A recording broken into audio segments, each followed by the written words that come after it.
आप सभी EPS 95 pensioners के लिए बहुत ही बड़ी अपडेट है, बहुत ही बड़ी गुड न्यूज है। फाइनली ईपीएफओ ने इस दिवाली के त्योहार पे आप सभी पेंशनर्स के पेंशन वृद्धि को लेकर के एक बहुत ही बड़ा सर्कुलर जारी कर दिया है। ऑफिशियल सर्कुलर में बताया है कि किस तरीके से ईपीएफओ भी चाहता है आपकी जो पेंशन है उसमें भी बढ़ोतरी की जाए। जी हाँ फ्रेंड्स, आप देख सकते हैं कि ये जो सर्कुलर है जो कि ईपीएफओ ने जारी किया है, ऑफिशियल लिखित में आश्वासन दिया है 17/10/2025 को, और ये आश्वासन दिया गया है एनएसी की कमिटी को। जी हाँ फ्रेंड्स, आप देख सकते हैं एनएसी उन कमिटी में से एक कमिटी है जो कि आपके पेंशन वृद्धि को लेकर के लगातार अपनी मांगों को उठा रही है।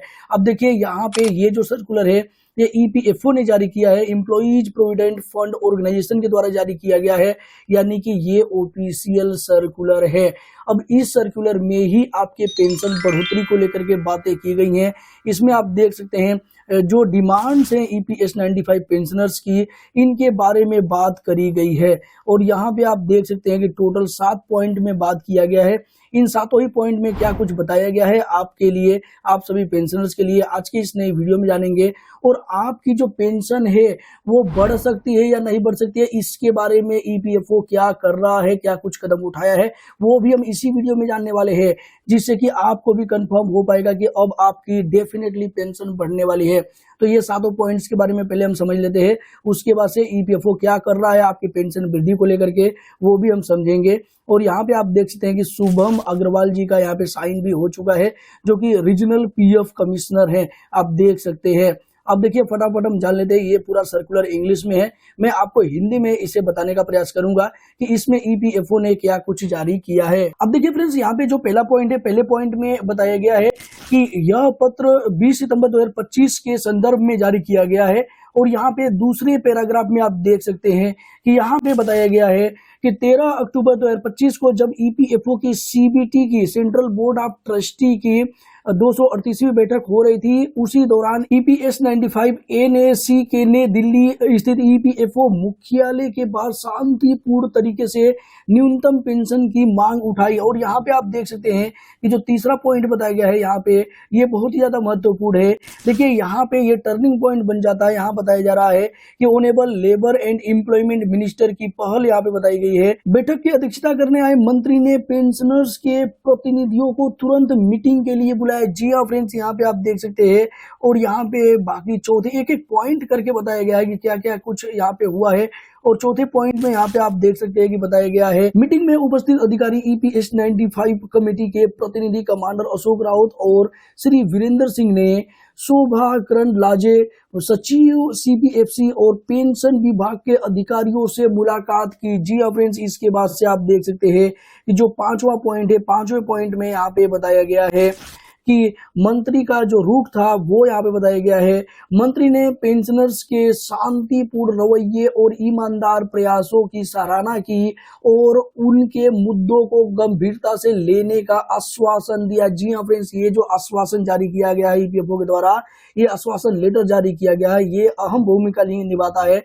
यहाँ पे ये सुनिश्चित करता है कि आप सभी जो ईपीएस 95 पेंशनर्स हैं, काफी लंबे टाइम से संघर्ष कर रहे हैं, उसका सबसे पहला प्रमाण यहाँ पे देखने को मिल रहा है कि गवर्नमेंट भी चाहती है कि अब जो आपका संघर्ष है उसका फल कहीं ना कहीं मिलना चाहिए।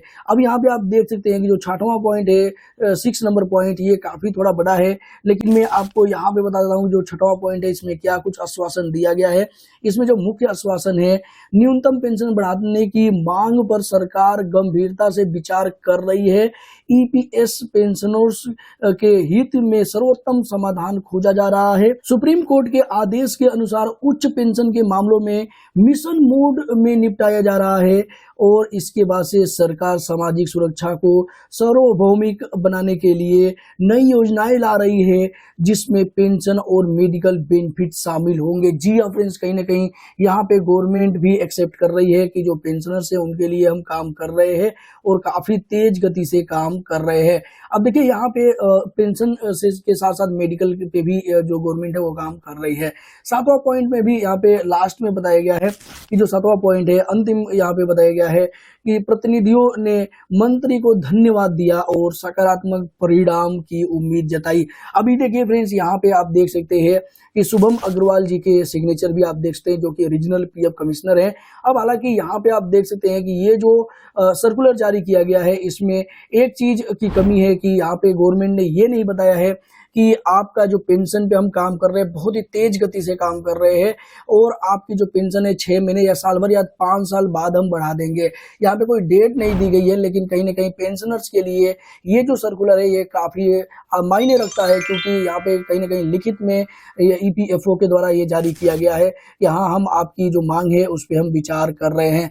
भले आने वाले समय में इस सर्कुलर के बेस पे जो पेंशनर्स है जो संघर्ष कर रहे हैं और भी तेज गति से संघर्ष कर सकते हैं कि आपने ये एक्सेप्ट तो किया है कि हम बढ़ाने वाले हैं, विचार कर रहे हैं, लेकिन कब तक करेंगे, यहाँ पे कोई फाइनल डेट दे दीजिए। भले 5 साल बाद का डेट दे दीजिए, इतने साल तो हो गए हमें प्रयास करते करते, संघर्ष करते करते, 5 साल और सही, लेकिन एक फिक्स डेट आप दीजिए कि किस डेट से आप ये सारे काम कर देने वाले हैं और फाइनल बता दीजिए कि आप 1000 से 2500 करने वाले हैं, 3000 करने वाले हैं, 5000 करने वाले हैं, या फिर आप 7500 करने का प्लान कर रहे हैं। अब हालांकि यहाँ पे तो हमने देख लिया कि यहाँ पे ईपीएफओ ने एक्सेप्ट किया है, लेकिन इसके लिए यहाँ पे काम भी हो रहा है, तीव्र गति से काम हो रहा है। तो देखिए यहाँ पे प्रयास किया जा रहा है। यहाँ पे मैं आपको दिखा दूं, यहाँ पे आप देखेंगे कि हाल ही में जो प्रेस रिलीज जारी किया गया था श्रम और रोजगार मंत्रालय के द्वारा, जो कि 238वीं बैठक को लेकर के जारी किया गया था, इसमें एक नियम को बदलने की बात करी गई है।